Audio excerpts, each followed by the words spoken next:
Os argentinos vão às urnas no próximo domingo para o primeiro turno da eleição presidencial. Sérgio Massa, Javier Milei e Patrícia Bullrich aparecem como favoritos à sucessão de Alberto Fernandes.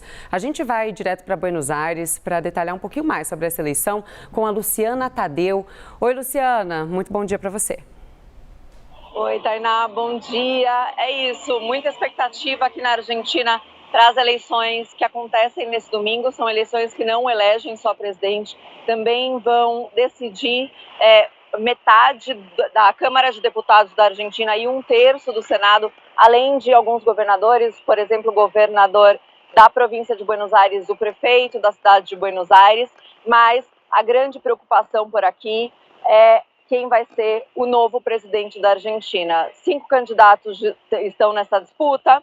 O que aparece na liderança da maioria das intenções de voto é o Javier Milei, o ultradireitista que surpreendeu aqui nas primárias, que promete eliminar o Banco Central, que quer dolarizar a economia, e com essas propostas para resolver a crise econômica permanente da Argentina, que está imersa numa inflação acumulada nos últimos 12 meses de 140%, uma disparada brutal do dólar, que é uma moeda para a qual os argentinos estão sempre olhando para definir preços, porque eles não confiam no peso argentino, então sempre economizam em dólares. Então, com essa promessa de dolarizar a economia, eliminar o Banco Central, ele tem atraído muito voto, principalmente muito voto jovem, de pessoas que estão cansadas, de gente que não consegue chegar ao fim do mês e que olha para os políticos tradicionais daqui do país com descrença, porque atualmente o outro candidato, segundo nas pesquisas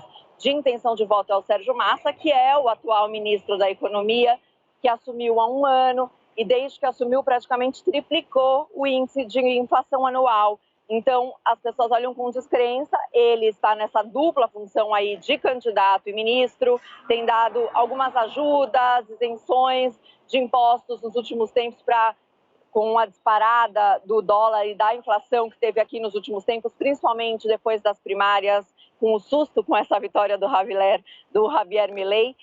Ele deu vários incentivos para conquistar um eleitorado e tentar também ajudar que os argentinos consigam lidar com essa situação de crise, mas é uma função difícil aí, porque enquanto ele vai fazendo isso, vai aumentando o déficit fiscal do país e vai aumentando os problemas aqui. E a terceira que aparece nas intenções de voto é a Patrícia Bullrich, que foi ministra da Segurança do ex-presidente Maurício Macri, que é uma candidata da direita também, mas uma direita mais moderada do que a do Javier Milei. Ela diz, por exemplo, que não é possível dolarizar a economia, propõe um sistema mais bimonetário, com dólar e peso em circulação, e tem um discurso muito forte contra a violência, contra o aumento da criminalidade. Essa é uma área em que ela transita muito bem pela experiência como ministra da Segurança.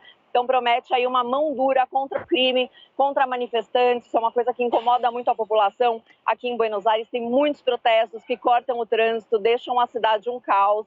Todos os dias tem protesto de alguma coisa. Então ela tem um discurso muito forte contra esses movimentos que impedem a circulação e que deixam muitos argentinos bravos no dia a dia.